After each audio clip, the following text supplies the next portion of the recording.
नमस्कार दोस्तों, मैं हूं डॉक्टर प्रेमा चौधरी। आप सभी का मेरे चैनल में स्वागत है। दोस्तों, हमने एक श्रृंखला शुरू की थी होम्योपैथिक मदर टिंचर्स के बारे में, उनका उपयोग जानने की, और आज इसी श्रृंखला को आगे बढ़ाते हुए मैं आपके लिए लेकर के आई हूं एक बहुत ही महत्वपूर्ण होम्योपैथिक मदर टिंचर के बारे में जानकारी। लेकिन यह जानकारी आपको देने से पहले आपसे एक मेरा रिक्वेस्ट है कि प्लीज़ सब्सक्राइब और फॉलो बटन को दबा दीजिए और साथ ही बेल आइकन को प्रेस कर दीजिए। आपके जो भी वैल्यूएबल सजेशंस हों, कमेंट्स हों, वो कमेंट बॉक्स में ज़रूर भेजिए और साथ ही इसे अपने दोस्तों को भी शेयर करें, जिससे कि आपके साथ साथ उनका भी होम्योपैथिक नॉलेज जो है वो बढ़े। तो दोस्तों, आइए शुरू करते हैं। आज का मदर टिंचर है राउल्फिया सर्पेंटिना। राउल्फिया सर्पेंटिना एक बहुत ही खास होम्योपैथिक मदर टिंचर है जिसका इस्तेमाल बहुत होता है, और ये जो है बहुत इम्पोर्टेंट दवा जो है किस काम आती है, इस बारे में जानते हैं। पहले इसके बारे में थोड़ा सा जान लेते हैं कि ये बनता किससे है।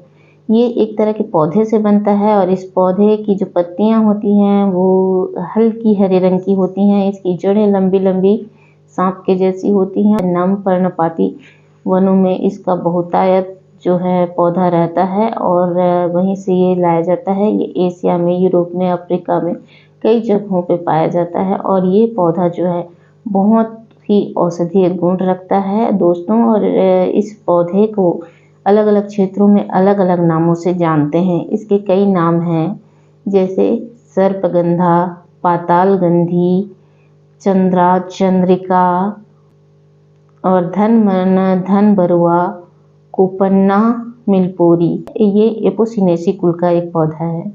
इस पौधे का मदर टिंचर सालों से जो है होम्योपैथी में इस्तेमाल किया जाता रहा है। दोस्तों, होम्योपैथी से पहले भी इस पौधे को आयुर्वेदिक तरीके से हमारे देश में बहुत ज़्यादा इस्तेमाल किया जाता था ब्लड प्रेशर को कम करने के लिए। और ब्लड प्रेशर को कम करने के साथ साथ ये केंद्रीय तंत्रिका तंत्र और जो अधिवृक्क ग्रंथियाँ हैं उन पे भी बहुत अच्छी क्रिया करती है। Irritative condition of central nervous system की ये बहुत अच्छी मेडिसिन है, यानी हमारी जो केंद्रीय तंत्रिका तंत्र है उसकी उत्तेजित अवस्था, पागलपन की अवस्था जिसमें पेशेंट बहुत उग्र हो जाए, तो उसकी ये बहुत ही बेहतरीन मेडिसिन है, उसमें हम इस्तेमाल करते हैं। साथ ही ब्लड प्रेशर को लो करने के लिए ये दवा है। अगर किसी का ब्लड प्रेशर बहुत बढ़ा हुआ है और उसको तुरंत कम लाना है तो इसमें इसके मदर टिंचर्स का इस्तेमाल करते हैं, जिससे ब्लड प्रेशर तेज़ी से कम होता है।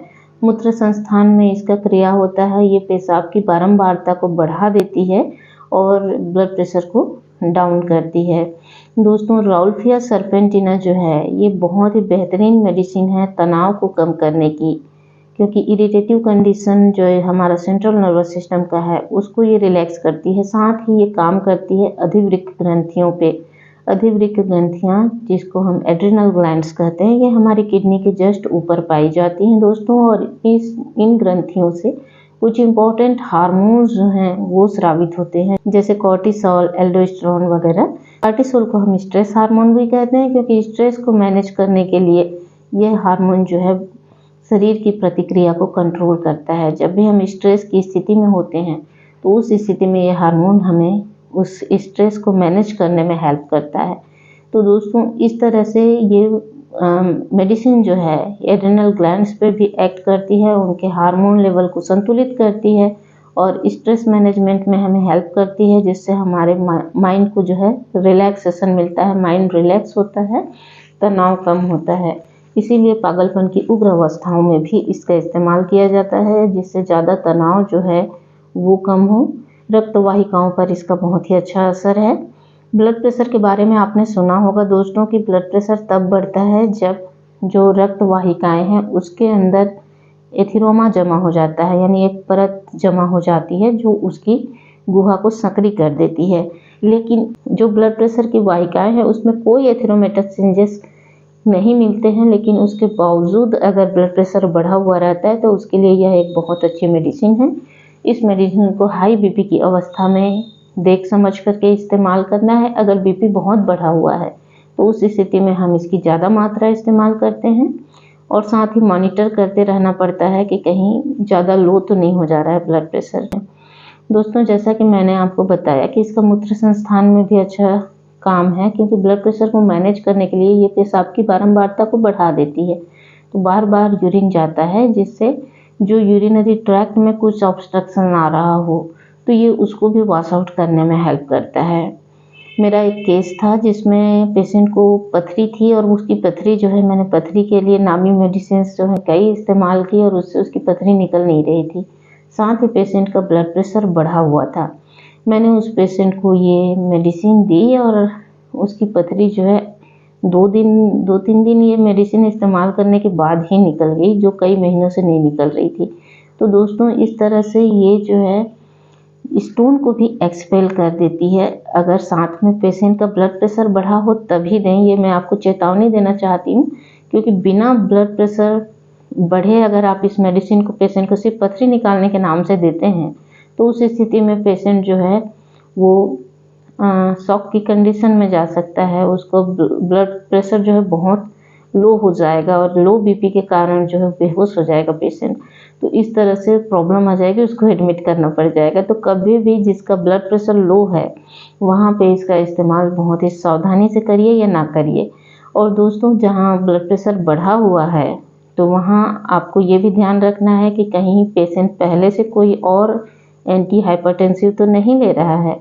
जैसे कई लोग होते हैं जो ब्लड प्रेशर की दवाइयाँ खाते हैं एलोपैथी की, तो इस तरह की कंडीशन अगर है तो उसको हमें वो एलोपैथी की ब्लड प्रेशर की दवा जो है बंद करा कर के ये इस्तेमाल करनी होगी। अगर ये इस्तेमाल करते हैं तो उस स्थिति में हम दोनों एक साथ नहीं चलाएंगे, और दोनों एक साथ उसी कंडीशन में चलाएंगे जब पेशेंट का जो ब्लड प्रेशर है वो अनकंट्रोल्ड है, कि वो एलोपैथी से भी कंट्रोल नहीं हो रहा है, तो साथ में भी इसको भी चलाना पड़ रहा है। इस तरह की स्थिति ये डॉक्टर जो है अपने विवेक से सोच समझ के चलाए दोनों दवा। आपको ये भी ध्यान रखना पड़ेगा कि पेशेंट की कोई एलोपैथी एंटी हाइपरटेंसिव दवा तो नहीं चल रही है। कई पेशेंट्स होते हैं जो दोनों पैथियों में इलाज करवाते हैं, तो इस तरह की अगर स्थिति है तो एंटी हाइपरटेंसिव दवा उसको ऑलरेडी चल रही है और आप ये भी दे देंगे तो उसका ब्लड प्रेशर ज़्यादा लो हो जाएगा। तो इसका इस्तेमाल करते वक्त ब्लड प्रेशर को बार बार मॉनिटर करते रहना जो है वो बहुत ज़रूरी है।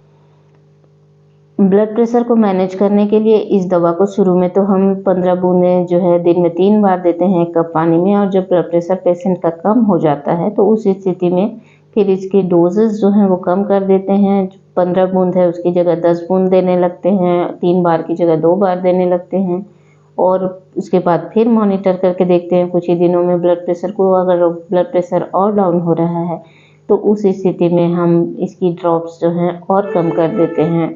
तो इस तरह से धीरे धीरे इसकी डोजेस घटा करके बहुत कम बूंदें जो है पेशेंट को देते रहते हैं।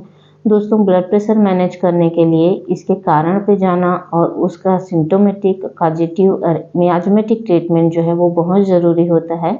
लेकिन ये मदर टिंचर्स जो हैं हमें एक्यूट केसेस में ब्लड प्रेशर को लो लाने के लिए बहुत ही हेल्प करती हैं। तो आप जो भी मेडिसिन सेलेक्ट करते हैं पोटेंसी में, उसके साथ में आप ये मदर टिंचर्स भी इस्तेमाल करेंगे तो बहुत ही ज़्यादा अच्छा रिजल्ट आपको आपकी क्लिनिक में मिलेगा।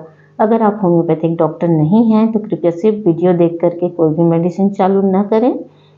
ये वीडियोस जो हैं हम आपकी जानकारी के लिए बनाते हैं दोस्तों, और ये आप बिना डॉक्टर की सलाह के बिल्कुल भी इस्तेमाल नहीं करें। कई बार हमको इस तरह के कमेंट्स आते हैं कि आपने डोजेस जो हैं सही से नहीं समझा है, हम कैसे लें। तो ये डोजेस आपको ये वीडियो से नहीं समझना है। अगर आप डॉक्टर नहीं हैं तो आप अपने होम्योपैथिक चिकित्सक से मिलिए और वो आपको देंगे सही डोजेस आपके लिए क्या है, कौन सी मेडिसिन आपके लिए सही है वो सेलेक्ट करके, और उसके आधार पे ही अपना ट्रीटमेंट करवाएं। कभी भी वीडियोस देखकर सेल्फ मेडिकेशन बिल्कुल भी मत कीजिएगा। उम्मीद है ये जानकारी आपको अच्छी लगी होगी। दोस्तों, अगर वीडियो अच्छा लगा तो लाइक करना बिल्कुल भी मत भूलिएगा, लाइक बटन को दबा दीजिए। मिलते हैं फिर नेक्स्ट वीडियो में और भी रोचक जानकारियों के साथ। धन्यवाद।